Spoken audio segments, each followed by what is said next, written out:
identify as a devout Christian, I still definitely know the value of the Bible. And the Bible talks about wisdom throughout all of the pages and the chapters. One of the scripture talks about uh, wisdom being the principal thing, and in all thy getting, get understanding. And I totally resonate with that because to have wisdom in your life is to navigate it as efficient as possible. We typically think of wisdom from a space of us being the holder of the wisdom and we can guide others from our wisdom.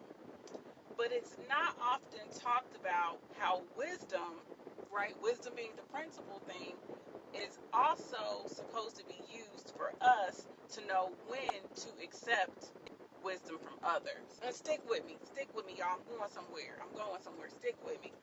I am in a position where I'm really good at what I do. I'm great at what I do. I win awards, okay, for my creativity, for my vision, and for my execution. I've won awards consecutive for 2 consecutive years now, which is an organizational first. Here's the thing: I show up as someone that is very reserved. I come into spaces from an observant perspective. I don't necessarily lead with, this is the plan, this is what I'm going to do. Because of that, people can often project and interpret who and what they think I am or how they think I am. Oh, is she shy? Maybe she's not the sharpest. Because where I work, I I shine. That of course breeds competition, especially from others who are used to shining. One who is very much like this, okay, because she's very competitive. And that competitive nature was definitely rearing its ugly head. Now that I've been with the organization for a few years, we found our group. And this person is a senior. She's in a senior director role. And we're close in age. There are times when she would offer me critiques, criticisms, and just advice and insight on how I can improve. Now, because I see the full picture of her as a person, also in tandem with my own personal goals, I listen. I know that this is someone that I should listen to. Maybe not for everything, but for overall, when I think about where I want to grow to, what I want my trajectory to be, and to where she is, there's something that I can ascertain for sure. Now, if I didn't have the wisdom to yield to her insight, to yield to her guidance, to yield and be humble enough to receive it, I would jeopardize my own growth potential. I could say, you're competitive. You're always trying to one up me, compete with some sort of initiative. And I could reject anything that she has tried to impart into me. But me having wisdom, right?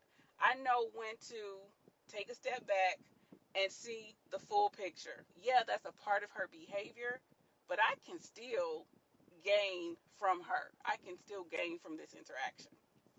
Now, what does that have to do with Tia Mowry? Tia Mowry has been openly talking about the love of her life. When you are first in love, first in those throes of passion, and you've met this person who is shaking your entire world, you want to absolutely share. There are women in the comments saying, Tia, slow down. Don't tell everything. Tia, don't mention them. Tia, keep it quiet.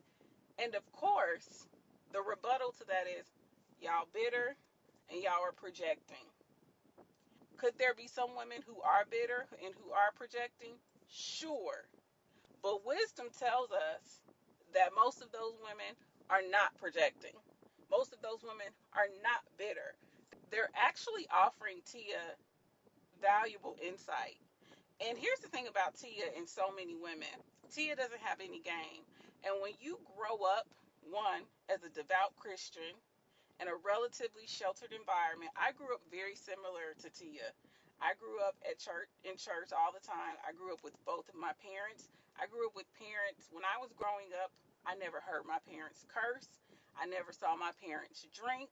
We were always at church. Now, every family has their degree of dysfunction. You know what I'm saying? Like, I don't care if it seems perfect. I can relate to Tia and Tamara because I grew up very similar. When you are raised and conditioned that way, you are prime picking, right, to be basically slaughtered in the dating world. Tia was married at a young age, so she does not have a ton of game around dating, around men, around the nature of men. I don't think she's necessarily a devout Christian anymore. I don't think that is something she's tethered to. She still is naive. This wisdom from women in your comments, Tia, this is sage advice. When women, when we're pregnant, right?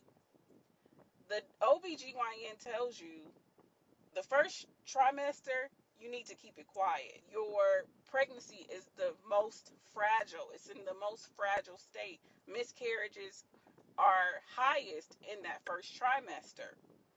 And relationships are no different. Relationships are just like pregnancy. Now, some people are saying, okay, Tia, don't talk too much about him because they say he might act up, he gonna start cutting up.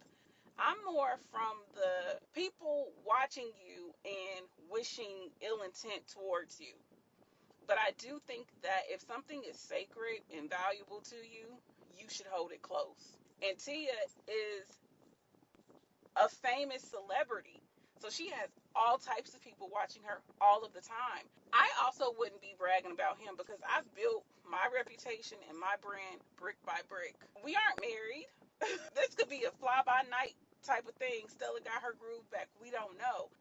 I would be happy and bliss privately.